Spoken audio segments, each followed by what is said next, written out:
Hello everyone and welcome to Exclusively Comics, and today we are going to be reviewing the Star Wars comic of Into the Fire Exegol, Darth Vader Marvel Comics. And this comic has been very controversial, to say the least, amongst Star Wars fans. It redefines who the Sith have been for over 1,000 years. Let me say that again. It redefines who the Sith are for over 1,000 years, ever since Darth Bane and implemented the rule of two. There can only be two, no more, no less. One master and one apprentice, as was said in Star Wars Phantom Menace. And then we had the book of Darth Bane, and Bane established the rule of two. And the reason why the rule of two was established is because to end the constant struggle between the Sith Lords that created a power vacuum, causing them to constantly lose against the Jedi. For that was the story of the Old Republic and the story of during Darth Bane's tenure, and which was right after the Old Republic history, and which is great. I love Star Wars Expanded Universe. I played Star Wars The Knights of the Old Republic when it first came out on Xbox. Loved it. Spent many hours playing it, was a classic, and then moved on to the second game, and then moved on to the online version of Star Wars The Old Republic. I really didn't play Star Wars Galaxies, but and the whole purpose of the rule of two was for one to embody the power and the other to crave it. And when the master would teach his apprentice, and then the apprentice would, when he or she became able, would defeat the master in combat, kill the master, then they would become the master, and they would continue, and they to be very focused in their endeavor to manipulate behind the scenes so that the Jedi would be ultimately destroyed. And it was successful, and it was one of the, I would say, probably one of the greatest plot devices of the Star Wars universe. And one of the reasons why that I was a Star Wars fan was, you know, the Dark Emperor and his apprentice, and in the original Star Wars trilogy, as we all know, and my first exposure to the Star Wars trilogy was in school, actually watching it on a old Laserdisc program.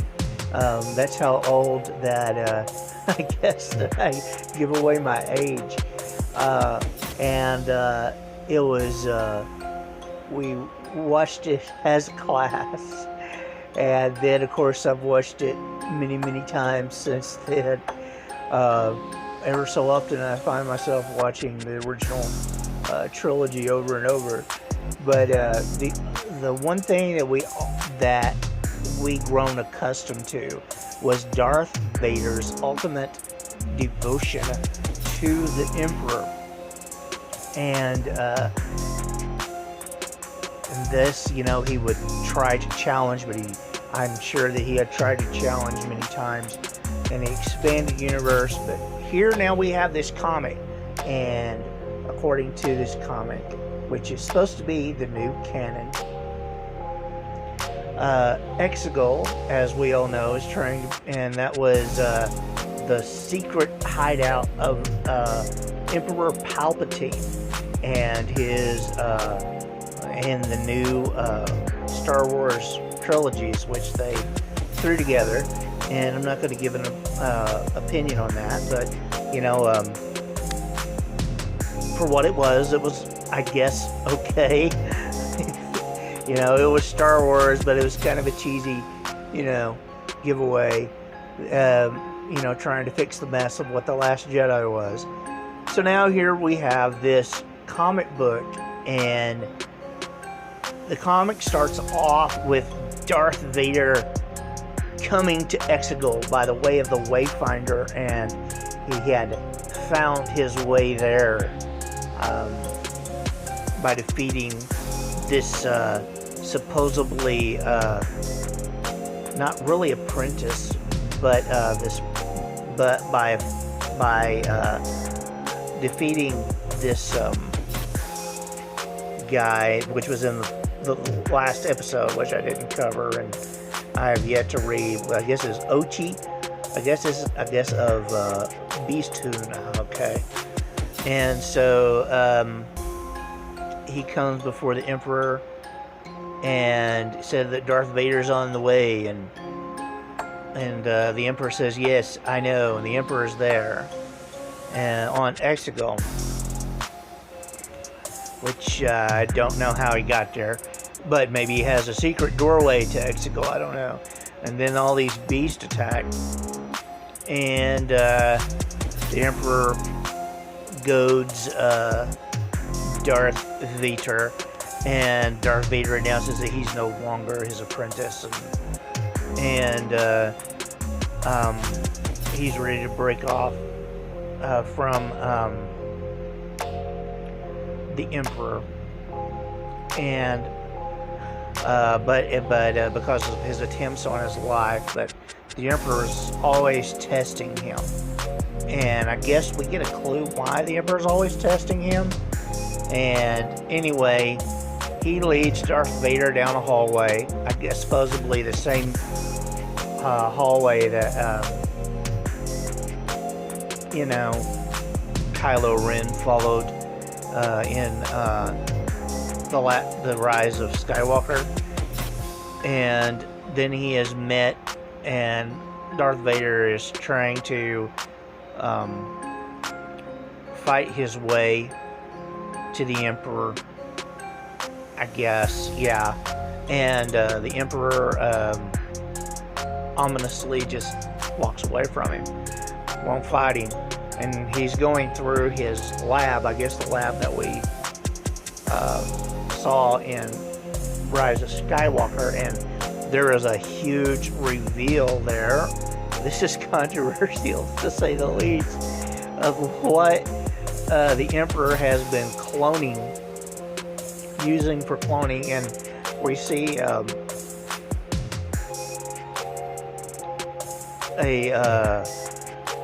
clone of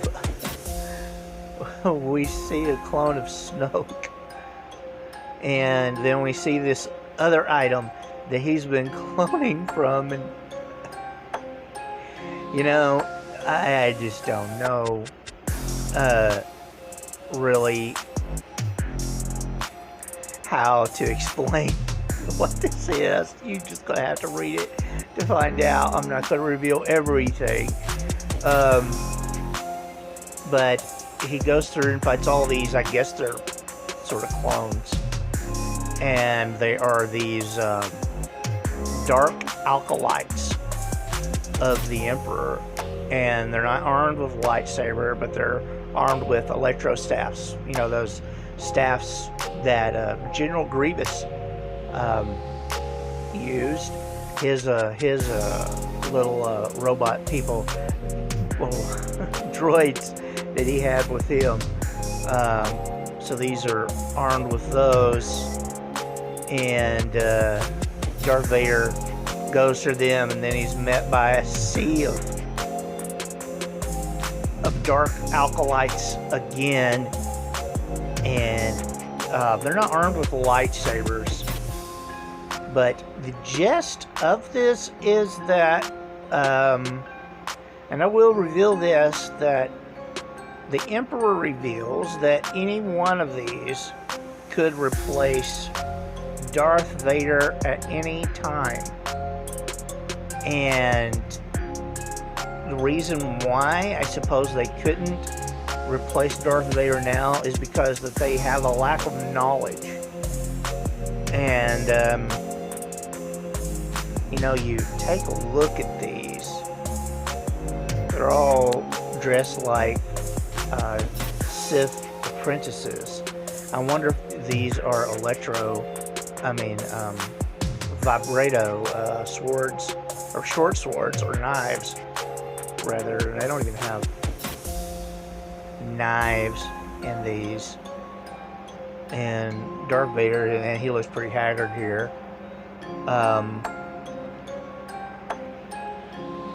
But he swiftly takes care of these acolytes, because I guess none of them know how to use the Force.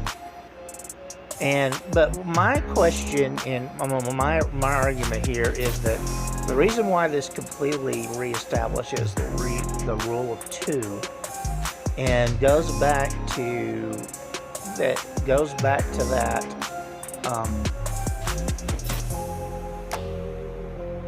sort of really that the code of the Sith, and which, you know, the code of the Sith really in Star Wars lore, I suppose, was established during, there really was no precise code of the Sith until the video game of Star Wars The Old Republic. And I'm pretty sure that I'm right about this, because in Star Wars The Old Republic, you have to,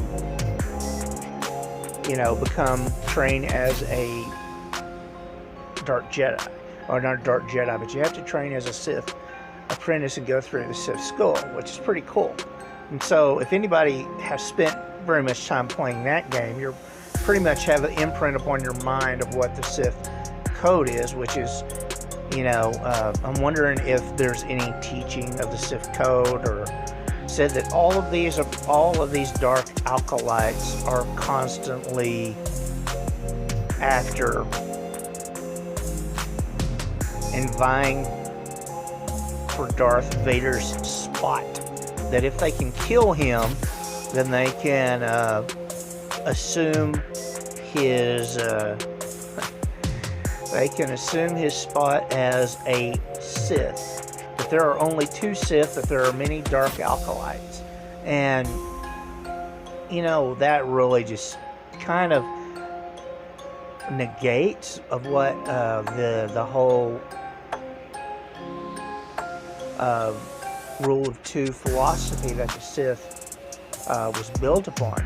Now, what's interesting to me is that with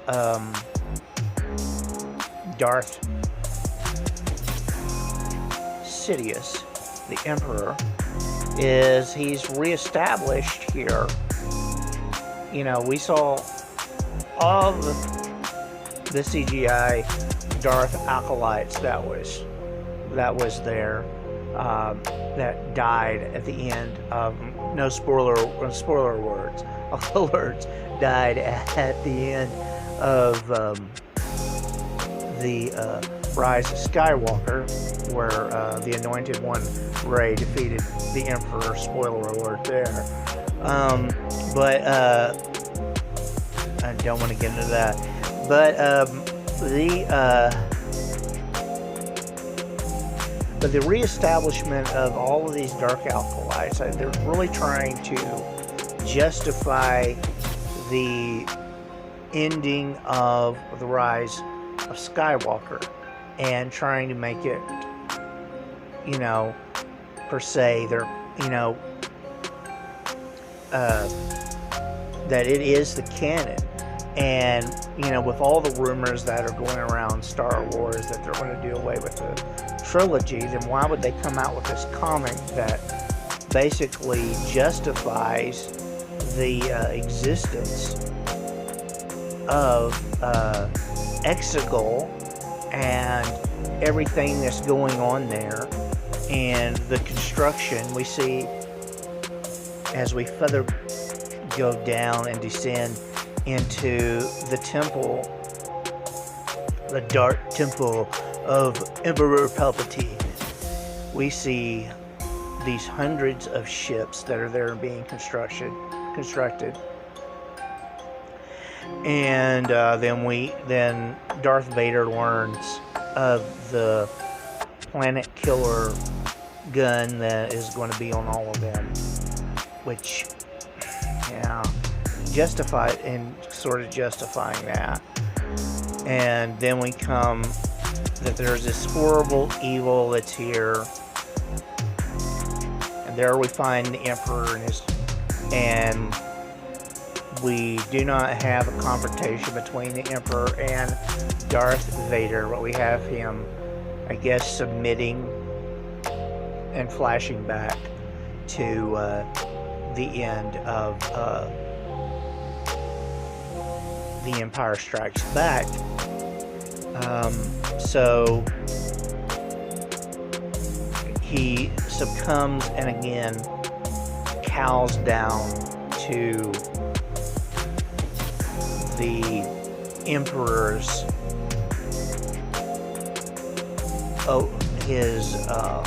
power, because whatever is here has made the Emperor all powerful, and that's how this comic ends. So I can understand from a point of view why they would justify and try to canonize. When I mean canonize, I mean the movie's canonized everything, of course, but they would come back and try to support that and legitimize and make it legitimate, the movie of The Rise of Skywalker. And of course, still there's so many questions to this in the direction that Disney wants to go with Star Wars, but we will see what other things transpires as we dive more into the story in the comic books, and see what becomes of how they're going to deal with this. Hey, you never know. Marvel may cross over Thanos. Wouldn't that be a twist to Star Wars fans? I'm joking, okay? Don't crucify me in the comments, please. Anyway, that is this comic. And there's some things in here that, I mean, it don't seem to, if you had all these acolytes and everything,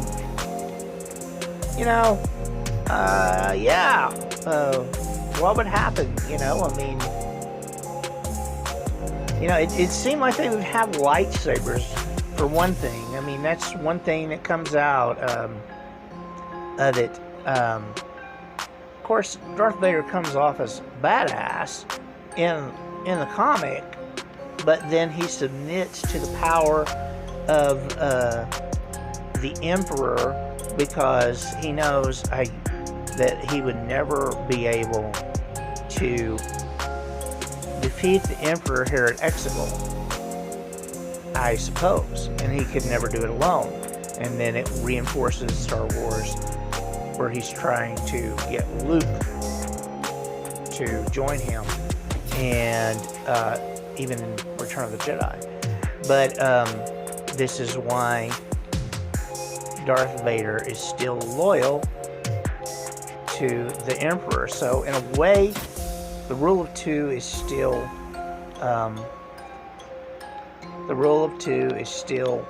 there, but it is sort of updated into to a degree of the rule, and we see that that it does redefine. First, where did all these acolytes come from? We have, where did they all come from? Was there some sort of plan that the Emperor, that he searched the galaxy and had, the hunters to obtain force sensitives to be able to succumb to his, to be able to be trained? And what sort of training do these acolytes do? Just want to know. I want to know more. Really, I guess it sort of explains, really how the Emperor even looked at Darth Maul. That Darth Maul was just a tool, and of course, he looked as Darth Vader as just a tool, and he looked at Dooku as just a tool to get Vader as his apprentice, or for Anakin to turn to the dark side. And this is a very interesting comic. It does redefine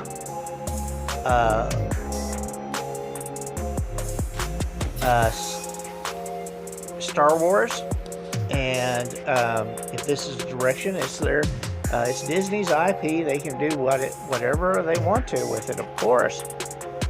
But then we have to, accept the story. I love fan fiction on Marvel. Of course Marvel, but I love fan fiction on Star Wars. And some of the best writing in science fiction, and many may disagree with me, but was the expanded universe before Disney bought Star Wars. And so, I still enjoy that, and I wish that Disney would allow more fan fiction to be published. But this is my review over this latest Star Wars comic book, and I hope that you enjoy that. Please hit that subscribe button on Exclusively Comics, and we will talk to you later, and hope you go out and buy the comic and see for yourself. It's a good read, and it's not very much on Amazon, and there's other places to buy. I'm not sponsored by Amazon, but it is a good read, and it has some great art. The artist did a great job on this, and that's my review. I recommend this comic book. Not just simply become angry with it because somebody disagrees with things, but and just like anything, we're to look at the different points of view. Leave a comment. What did you think about this comic? And we will talk to you next time, and hope that you keep reading those comics. And here at Exclusively Comics, we have more stuff to come. Talk to you next time. Bye bye.